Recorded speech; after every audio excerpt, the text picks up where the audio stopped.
What up, what up, what up, what up? It's your girl T, And it's your boy Kev. And we are. the Writers Organization. Yeah. And this is episode 6 of. 6 of Write Me One. Hey. So, sis, what we got planned for him today? Okay, so today we're going to have a conversation about what differentiates a good song and a great song. So that's Okay. what's on the table today. And then a little bit later in the show, we're going to give you some tidbits on how to register your songs properly so that you can get your royalties, your chalupa, your Yeah, your dinero. You know what I money. mean? So get your money Yes. right. So we're going to give you Hey, some tidbits on that too. I can't lie, sis. There's been a burning question in my head all day long. And I Oh, think no. this one might throw you for a loop. But Okay. what is the craziest form of payment that you've ever accepted for one of your beats? Let's start the show off like that. Well, are we keeping it a thou wow? We keeping it a buck? Okay. I guess I'm going to just go ahead and be transparent. If I'm being completely honest, the strangest form of payment I've taken for a beat before was food stamps. I mean, that's all they had. And they really wanted the beat. And I was like, well, make it make sense. They made it make sense. And needless to say, their fridge was stocked. No, I thought you were gonna say, a service for a service or like jewelry or something like that. But hey, food stamps is crazy. I mean, Food stamps? I probably would never do that now because I understand that it's not right. But back then But it was. it spins the same inside the store, does it not? I know, with principles and all. But I did. I'm just being transparent. Food stamps? Food stamps.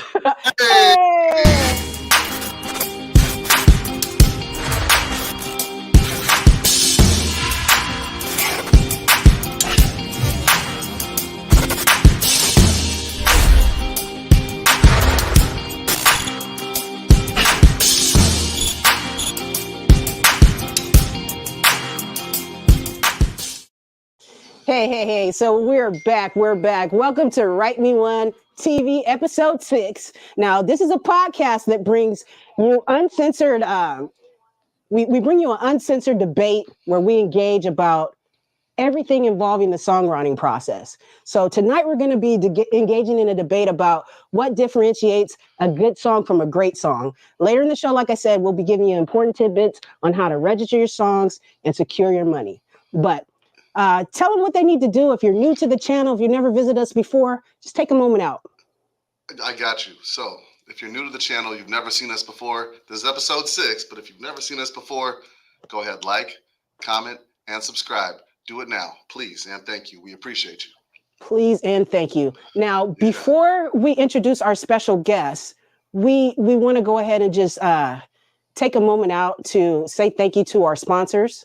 Oh, yeah. And we have a few people that always support no matter what we do and sponsor the show. So we want to take a few moments out and thank them. Yeah, run that. Okay? Run it.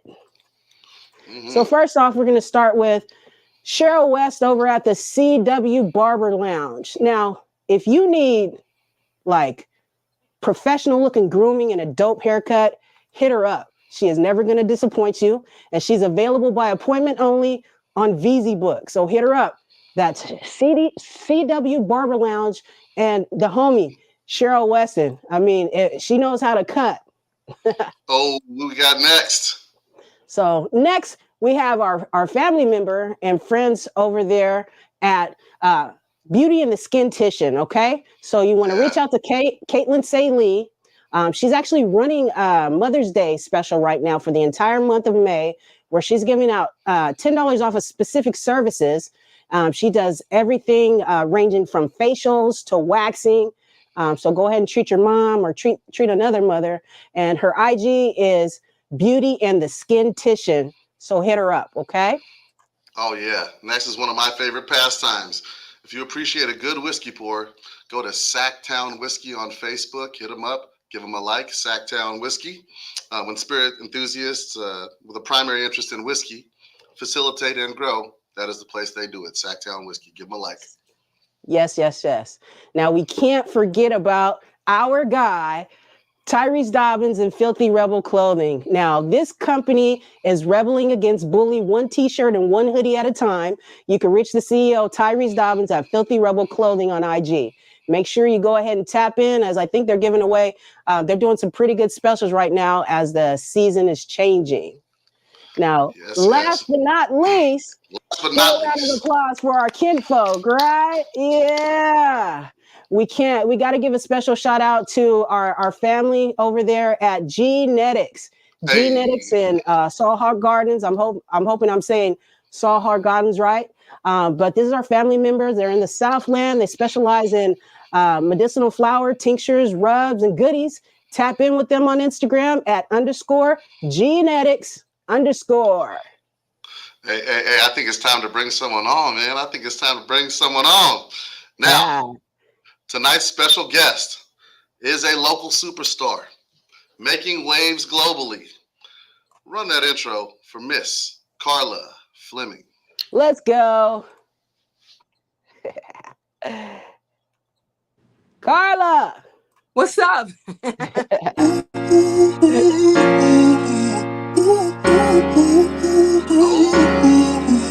Money take big beats.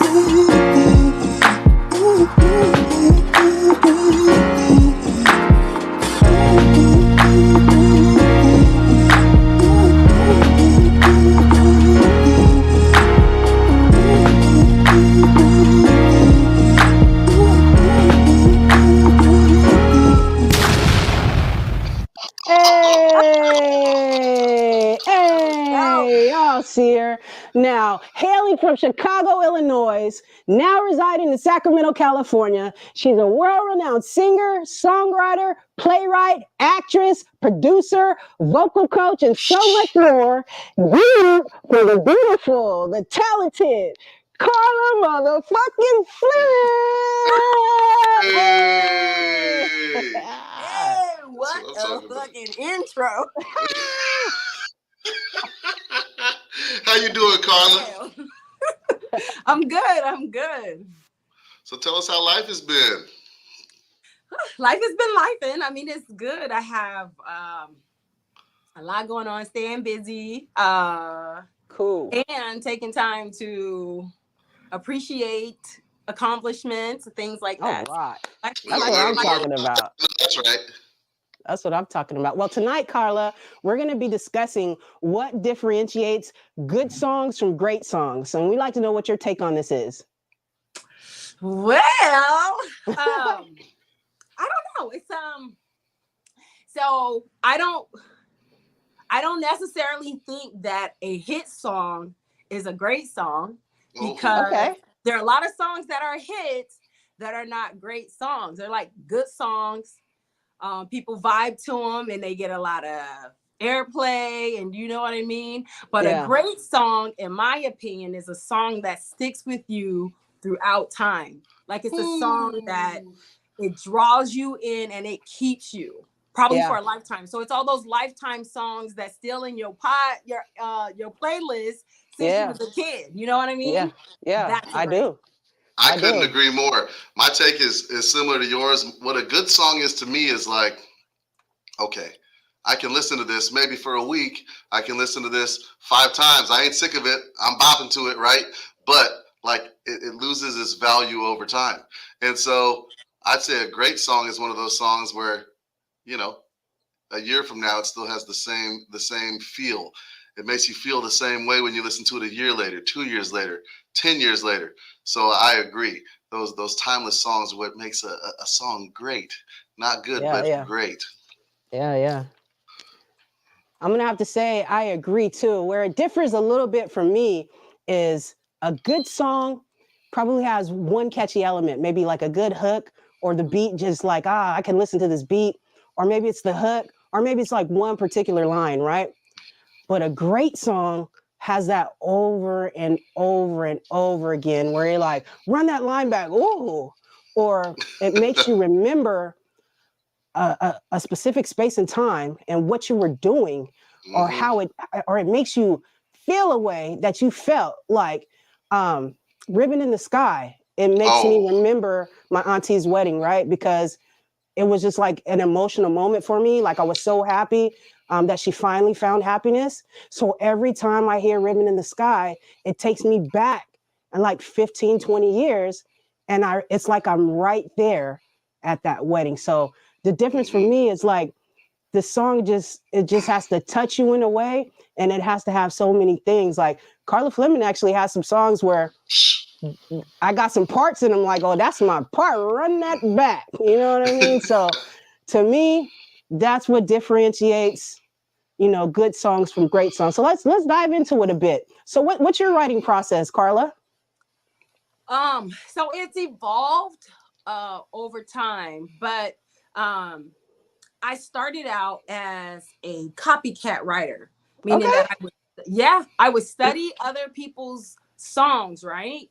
And I would just change the lyrics. Like I would keep their melody and I would change the lyrics to fit my own until I could figure out how Oh, to create my own melodies because I didn't always know. Like I just didn't know. that's dope. Um, and so, but over time, I think it was just like constantly being in the studio, like all of my 20s, like from my teens all the way through my 20s.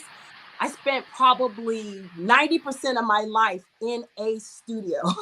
Mm. That's so so dope. um so I would be around a lot of rappers, a lot of other songwriters, producers, and I just picked different things from different people, and then I just kind of came up with my own way of writing, which still changes. Like I don't have a set way because Okay. sometimes I come up with the music in my head and I write to what I hear, or sometimes I get a track and I write to that, Mm-hmm. Hmm. or sometimes I just have hella shit to say and then I just kind of create it, use skills that I've developed to make it fit into a song. So I don't really have a set way to do it. It's just whatever comes to Rita says, Carla. Man, that's super dope. You took it back to like to infancy with it when you were like, okay, brand new to the game. Like I had to listen to like artists that influenced me. And like my process is kind of crazy. Like depending upon whether it's what genre it is, like if it's hip hop, what I'll do is just sit there and jot down words that match the feeling I'm feeling at that time. Um, and then I'll just move from there because the mood has to match, uh, you know, what I'm actually feeling at that time in order for me to make like a solid hip hop song. Now for R&B or pop, I just kind of start humming melodies and match the words after I come up with a melody. So my process is Yeah. a little bit different too. Yeah. Yeah. Well, for me, it first depends on what the premise of the song is. Is it an assignment? Have I met with somebody and they told me I specifically want to do this? Now, if that's the case, I'm gonna be a little bit more structured, right? But I believe in feeling. So Mm-hmm. if I start banging out a beat and the melody moves me, I might stop making that beat right then. I might add like a metronome or something so that I can get the cadence, and I'll just start. Carla knows.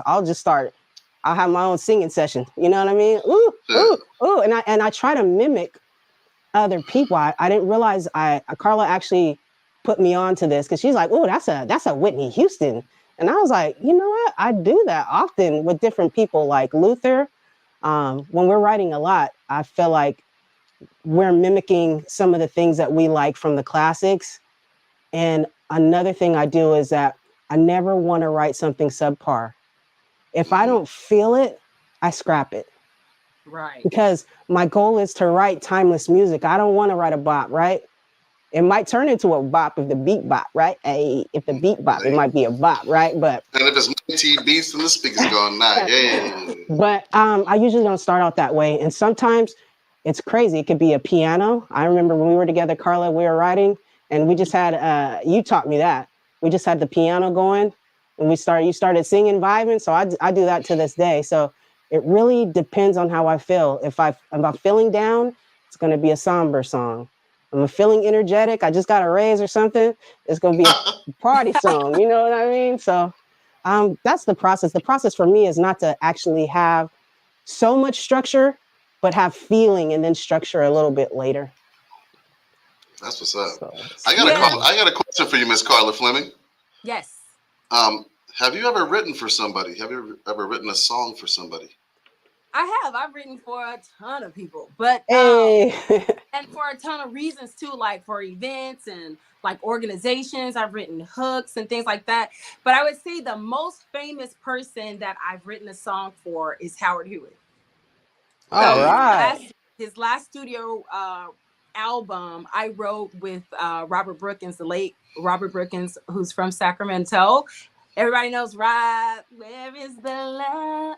mm-hmm. Hey, Yeah. everybody knows. So I used to write with Rob a lot, and then he would That's take dope. the things that we did and try to place them on artists. We tried to submit to artists like the Whispers or whoever he was working with at the time.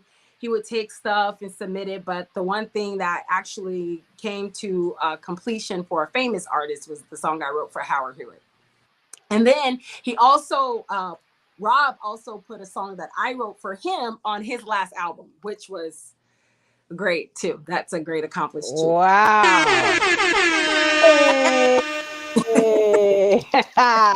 hey, who knew we had well, I knew, but who knew we had a superstar? When I bring you out, the people that don't know, I'm like, they don't even know who they sitting next to. They don't For real. So, So yeah. yeah, that's dope. Okay, I got a question for you, Carla. Okay. What music advice would you give the 20-year-old version of you? Like 20-year-old Carla, what would you tell her? Push harder. Push Okay. harder. Don't settle. Um, and fuck how you feel. Just do it. Hey, Like fuck your insecurities. Fuck what ain't working, and go with what's working. Push man, harder. Mm. It's you're man, gonna get there, and you can man. get there faster if you just push harder. Believe in yourself more. That's so true. Yeah. So I true. love that. Yeah. I Yeah. love that. So, um, this might be a difficult one for someone as seasoned and polished and, uh, you know, as professional as yourself. But what would you say your proudest moment is in music thus far, Miss Carla Fleming? Oh wow. So domestic disturbance. hey. So it's a life project. I wrote the album more than 15 years ago. The original Domestic Disturbance album was written 15 years ago. And I've always knew that there was so much more to the story. There was so much more to the project. And so last year, of course, we got to see Domestic Disturbance fully produced as a musical, which was amazing because Dope. I remember as an artist, I used to struggle with having the ability to write great songs, to sing great, to do all of these things, to be a good actress, to be a good writer, to do all of these things. And I always felt like I had to compartmentalize things. Like I have to be, I can't do this because I need to do that. And I can't do this because I have to focus on that element of my creativity. And so I used to pray all the time for God to allow me to be great in all of the gifts that He's given me, and for a super project where we can see it all come together in one project. And so He gave us Domestic Disturbance. Hey, that project is I'm so mad that I was in Utah and I didn't get to go see it, but when I say I was proud. Like I know we say you're my sister, but I was proud like my mom birthed you. You see what I'm saying? Like really like just super proud of you, and I just know that you've been through a lot and you've overcome, and you're just one of the happiest people that I know still, and that's just so dope. Yeah. And boy, did the city come out for you, right? Man. Oh my gosh. Every single night, except for one, sold out. Wow. Sold out. We did 7 shows. Um, it's just incredible to know that people believe in you the way that they do. Like sometimes even to this day, sometimes I doubt it. And but people you just continue to show up. And Yes. for the first time as an artist, I completely felt proud. That's what's up. Well, we at Write Me One are extremely proud of you, Miss Carla Yeah, Fleming. so proud of you. And we will continue to push the line every time. So let me ask you this. So where there's good, there's also a flip side, right? So what is your most devastating moment in music thus far? Um, so I don't ponder on a lot of the things that I've been through because I feel like it makes me the artist that I am today. And like every bad thing that has happened in my career has turned out to open the door for something way more amazing. So I just don't like really hold tight to things that have happened. Although I've been through a lot, I've had a lot of losses financially. But I think the most significant, or at least the most interesting thing that has happened to me was when I was recording Domestic Disturbance. Um, the lowest I've ever felt in my life was when I was just coming out of a hard time because was working on a project and I, flew to Atlanta to record the project, and due to circumstances, it didn't happen. And I was broke at the time. I was a single mom. So everything that I had, I poured into that project, and I came home with nothing. And so I was a bit brokenhearted. Yeah. So, when I came back to Sacramento, I started working with Joe Archie, and we started working on what is now Domestic Disturbance. So we hired all of these top industry writers and not writers because Wow. we wrote our own stuff, but we hired musicians, producers, and Yeah. like we had Bobby G played on there, Oh Pink yeah, Funk Bobby played, G's raw. I mean, Man. plays for Man. Jackson. You know what I mean? Like he pulled in all of his little favor cards for little old me, right? That's what's up. So we hire all of these outside musicians to get on the record, and so we spent weeks, months in the studio getting this project done. And when we were at the finish line, we had got all the recording, all of the mixing done. It was mastering day. Dang. Mastering day. I had to go to work first. My job was right down the street from the studio. Okay. I was tired. I was on autopilot. I was waking up in the morning, going to work, going to the studio, coming home, going to bed. I don't even know. Like, I don't remember who was taking care of my kid at the time. Right. I have no idea. All I know is that this album is almost done. I'm at the finish line. That morning at 7:00, I had my masters in my hand. Oh no. By 7:30. Oh my goodness. They were gone? Gone. Oh no. Never found them. Never recovered them. Oh no. You want to hear something funny? Like I had a meltdown. I had the Man. whole courthouse where I was working at the time. They put up missing posters. Like they were looking. No. I mean, everybody came trying to help me find these files, right? And at the time, recording onto data disc, so it wasn't like somebody could take the material in, right? So, like, if Like somebody why? stole them, where my shit at? You can't even do For anything real. with that. Get my shit back, right? Just give it back.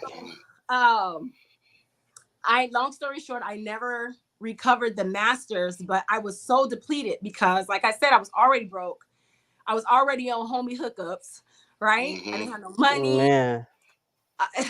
I was like, what am I gonna do? Like, I literally felt the lowest that I ever had in music, and I was done. I was giving up. Yeah. I was never gonna sing again. I was never gonna write again. I was like, it's just not for me. It's a sign. And so Joe Archie was like, no, that's not what that means. That just means we need to do it again. And I'm like, how? Right. So long story short, he contacted all the musicians. Everybody was willing to redo their parts and not charge me again. What a blessing. Like big name people who don't really have time for that. But so many people believed in that project that they made all kinds of concessions for me to get it done. And so, It sounds to me like you said little old me, right? It sounds like yeah, little old you made a very big impact on some very big people, and that's because yeah. you're amazing at what Thank you you. do. You're an amazing Yes. person. You have an amazing spirit, and you are one of the most talented female R&B vocalists I've ever heard. So it's a Yes. pleasure Yes. that to the world that you didn't give up when all the chips were down, or else we'd all be missing out on something absolutely amazing. Oh, Okay. So what we're gonna do now is we're gonna show a snippet of one of your videos, all right. um, and let the world see. All right.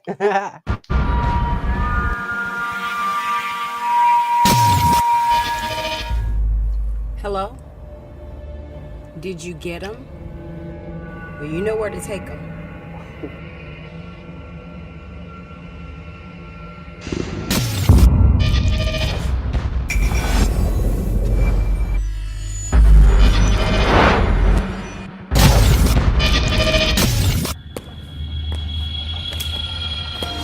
You wanna cheat on me? You wanna mess around on me? Wanna be a cheater? Well, This I'm is a so dope. heartbreaker.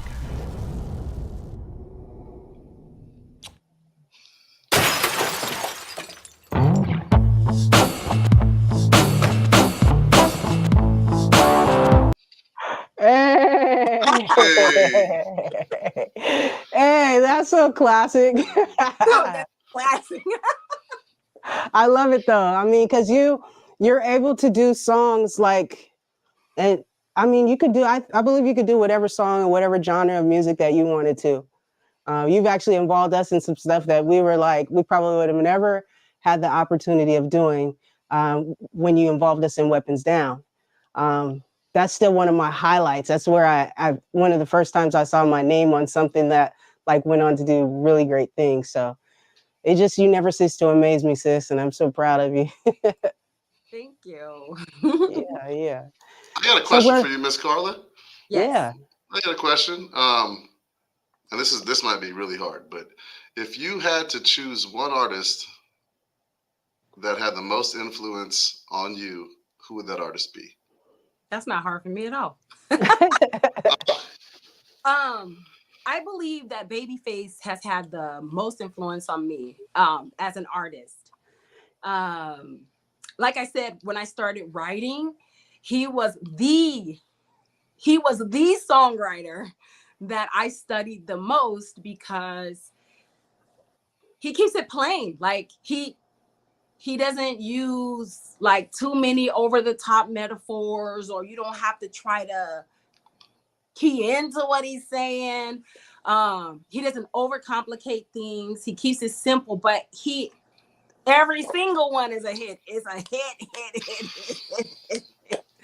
And his voice is very distinct. Like a lot of people may not think of him as one of the greatest singers of our time, but like I don't know if you guys remember when he was in the group The Deal. yeah. Oh Of yeah. course, I right? own that's that two occasions, right? Oh yes. You Who know? everybody would wait to hear his part. When he For was real. singing, you always wanted to hear his song, his part, right? Yeah. True. So anyhow, his voice stands out. He stands out. He's a class act. He's completely timeless. From the moment he stepped into the industry, he was noticed. He's written for every single person, every single genre, every single everything. Um, and he still just remains a humble class act, right? Every time you see him, he's just like, if I ever got to meet an artist, that's the one that I want to meet. I've met him, Hey. but I haven't met him yet, but that's who I want to meet. That's who's influenced my writing.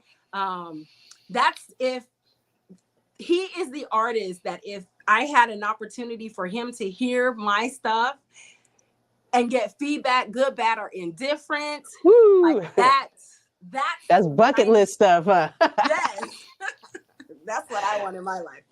Okay. Well, I got one more question for you. So, where do you see yourself, Miss Carla Fleming, 10 years from now? I don't know. That's fair. That's honest. I have no idea. I don't even know where I see myself a year from now. I just don't. Like, I'm just doing what I'm doing, right? I'm just Right. creating. Um, if I have enough that I've created that I'm ready to present, then I'll present it. But I'm just in a place in my life, in my career, where I just feel like I'm on autopilot. I don't want to feel act like or sound like I take everything for anything for granted, because I don't. Because I know if people don't see you, they can forget about you. Um, Right. and I don't ever want that to happen. But I also know that for the past at least 20 years in my career, I have been just putting out, putting out, putting out, putting out. I know that's a fact because Facts. I rarely see you with downtime. In fact, you're one of the most hardworking people in SAC. If you're not doing songwriting, you're doing promotion. If you're not doing promotion, you're doing a play. If you're not doing a play, you're doing a song. If you're not, so you're always moving. What events or music release? What events do you have coming up, Carla? You have any music releases? Any events coming up?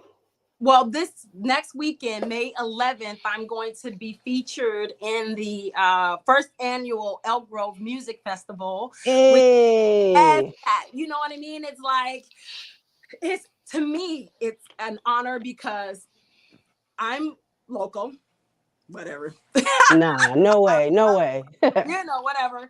Um, but we have all these national acts coming in, and I was asked to do it. So to me, that's an honor. And I'm gonna show out. Oh, I know you're gonna show out, man. I'm in the building. I want everybody who follows Right Me One to be in the building. So let's talk about this a little bit before we go get into a game we're gonna play. All right. So let's talk about this now, Carla. What is it like being experiencing or writing with the Write Me One team? Because we have several songs with you. Oh, some of my favorite writing experiences is writing with you guys because Hey. we are all three different type of writers, right? We all have this different voicings, we all have different processes. So I always feel like whenever I have an opportunity to work with you guys, I'm always pushed, like I'm always stretched, right? The one thing that I notice about you guys is that you don't settle. So I know if I'm coming to do a project with you guys, we're not gonna settle for like a good take. We're not gonna settle for a good lyric or cool, oh, that's nice or whatever. You guys are gonna always push me to, we're going to get the best that's available to us at that time. So that's why I love working with Write Me One. I wish I was on the team. You are on the team. You're honorary Write Me One member. We love you so much. So we're going to play a game now, Carla. It's called Rapid Fire. We're going to see just how good you are with knowing about songs of any genre. Okay? Okay. All right. So, brother, go ahead and tell her the rules. All right, so rapid fire. We're going to ask you 6 questions. Count them 1, 2, 3, 4, 5, 6. You have 5 seconds to answer the question. If you get the questions right, we're keeping score. Each guest that comes on, we're going to keep track, see who did a good job. The last question, if you get it right, you want to Write Me One t-shirt. Let's run rapid fire. Okay. I wear a size medium, by the way. Okay. Wait, what's the question? Can you read it? First question. Who sang the 1985 hit Saturday Love? Sherelle. Sherelle? Yes. Yeah. Okay, you're 1 for 1 right now. Okay. I'm keeping track. Question number 2. Who sang the 2011 hit Words? Oh, India Irie and Anthony David. Is that your final answer? Yes. The two. Oh, out of the 2 that's on there. So is it Bobby Valentino or Neo? Neo. Neo? I said Okay. Neo. Is that wrong? Yeah, that's not correct. Okay. That's not correct. But that's okay. You get on me. That You get much to me, girl. I don't know. Woo! Words go Like, crazy. so you know who picked this song that no one knows, right? I don't know any of those artists. I'm just kidding. Okay, we're going to question number 3. Okay. Who sang the 1991 hit Smells Like Teen Spirit? Was it Green Day or was it Nirvana? What year? 1991. Green Day. Yeah. So okay, so you missed 2 so far, but that's okay. You're still in the race. It was This is the Nirvana. redemption question. This is the redemption question. Okay. Okay, let's see if she can redeem herself. Who sang the 2023 hit Buckle Bunny? Was it Beyonce or Tanner Adele? Tanner Adele. Okay. Okay, she redeemed herself. Okay, so next question. Okay, this is the rapid fire question. Okay, Okay. so if you get this question right, you're gonna get a Write Me One T-shirt. Now I know you have one, so we'll make it different, a hoodie or a different color or a different size. You can gift it to someone else. Okay. All right. All right. So who wrote the hit song "Nothing Compares to You" by Sinead O'Connor, released in 1993? Prince. Oh, Prince. you doesn't even need the ticking. You got it. Time to answer that question correctly. Prince. Wow. Brother, you thought that was a hard question. I told you it was going to be too easy. So there Man. are artists that I'm gonna know automatically. Hey, say that. Say that. Say that. I'm gonna know. Okay. So now what we're going to do is we're going to talk a little bit about How to what you need register to your do music. to register your music when you're writing a song, right? So I'm going to bring Kato on the track. I don't know how many of you know, but he explained it so well. So we're going to bring him on the track. We're going to bring Kato on the track, a video that he did to explain it to you. Is release your music through an independent distributor. So who here is signed up with CD Baby, TuneCore, DistroKid, United Masters, one of those? You're getting music on all these streaming platforms.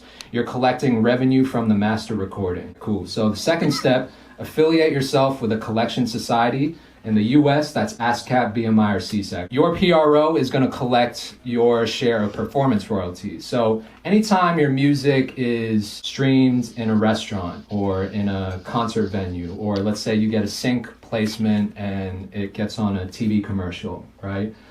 Those royalties are called performance royalties. Those performance royalties are collected by your PRO on the publishing side. The third step, register your songs with a pub admin like Songtrust. And that's going to collect your publisher's share of performance and mechanical royalties. Why it's really important to have a pub admin on your side is because, let's say you're distributing your own music, it's getting on all these streaming platforms, Spotify, right? All territories outside of the US have their own collection societies. Unless you're directly affiliated with those territories outside of the US, you're not going to be able to collect that money. So that's where Songtrust steps in. The last step, register your songs with Sound Exchange. They'll collect the digital performance royalties on the master recording. So all those platforms like a free Pandora account or Sirius XM or internet radio, if your music is getting streamed on those platforms, Sound Exchange is going to collect those royalties and send it back to you. I'm almost 99% sure that most of you have money that's sitting out there that you don't even know is waiting to be claimed. That's generated from, mostly, we're in the streaming era, right? So I'm almost positive that all of you have streaming money out there that's not being collected. And after 2 to 3 years, if that money is not collected, it goes into what's called black box. Black box royalties are basically, it's like a big pot, right? After 2 to 3 years, they don't know who to pay out. So they kind of just put it all in one place. And if that money is not claimed, that money, which is in the billions every single year, gets redistributed to the top market share. So the Drakes, the Taylor Swifts, the Beyoncés of the world, your royalties are going into their pocket, right? So it's very, very important that you know how to take the steps to claim that money before Beyonce has a payday. And no one's ever going to knock on your door or send you an email and be like, yo, you have a $1,000 check waiting for you, come get it. It's never gonna happen. So you have to go claim it. All right. That's facts, right? It's actually happened to us in the beginning. We thought if you registered with ASCAP or BMI, we happen to be registered with BMI, we thought that was it. It was the same shady person that got us into the deal that told us that's all we needed to do. So the moral of the story here is if you're a songwriter, if you have intellectual property, if you've written one word on a song, it's important that you understand how to register. You need to understand split sheets, and we'll go over that in another podcast because that takes some time for understanding. But we have the websites here for you to register. You can register your songs on either ASCAP, BMI, CSAC, and then you need to go a step further and get with a song trust or a sound exchange so that you can get your royalties from every aspect of it, because you can't wait for somebody to tell you. You have to go research, do the work so that you'll understand, because most of us as songwriters and musicians and artists, we just love doing what we do. But music is 95% business, and just a 5% is talent and actually the music. So just protect yourselves. And that's what we do here at Write Me One. We write songs, and we're just trying to spread some knowledge amongst the community here. And that's how we're doing. So I hope you got some good pointers from Cato. If you did, go ahead and follow him. Give him a like. He has on his website, if you go to his website or his YouTube, there's actually a discount that you'll get from using his affiliate link to sign up for Song Trust. You get a discount, Song Trust and Sound Exchange. So shout out to Cato and shout out to Carla Fleming. I just learned so much today. You have anything, brother? Man, just a pleasure to have you with us today, Miss Carla Fleming. You're a light to the world and a light to music, so keep doing your thing. So where can the fans reach you, Carla? Where can they find your music? So my music, I like for fans to go to my website, please, carlafleming.net. Please, that's my house. Like, you come visit me, that's home. That's where you're going to find everything, Carla. But you can also find me on social media, Facebook, Carla Fleming, YouTube, Carla L. Fleming, Instagram, Carla Effin Fleming. But if you just type in Carla Fleming in your Google search, all that shit will pop up. I'm out of here. Hey. Okay. Well, that's what's up. Everybody, don't forget again that she has a show coming up. You can get your tickets. It's right here in Elk Grove, so you don't have to drive too far. Tell them again about your show. The first annual Elk Grove Music Fest. And it's R&B music, it's soul music, but it's going to be lit. It's an all-day event. It's family-friendly. So grab your lawn chair, grab your folks. It's going to be vendors, food, drinks. It's going to be amazing. It's going to be a day. So come out. I opened the show. Hey. So I go on first. I'm going to bring the fire. And they're going to keep it going all day. Hey. Okay. Up. Well, that's what's up, Carla. Thank you so much for joining us today. And we're not going to take up any more of your time. We appreciate you and we support you 1000%. If you guys don't know her music, go get to know it. She has some undeniable songs, and there's something for everyone's taste buds. So just go take a listen at her house, carlafleming.net. That's what's up. We love you so much. And so, if y'all haven't done so already, please like, comment, and subscribe to Write Me One. Please and thank you. We really appreciate you. And, yes. Man. So man, sis, before we leave you, we have to say this. If you or someone you know needs a hit song, hit us up. And let us write you one. Let us write you one. Peace, Peace. Thank you for tuning in. And we'll see you again on the last Thursday of the month. It's been real, y'all.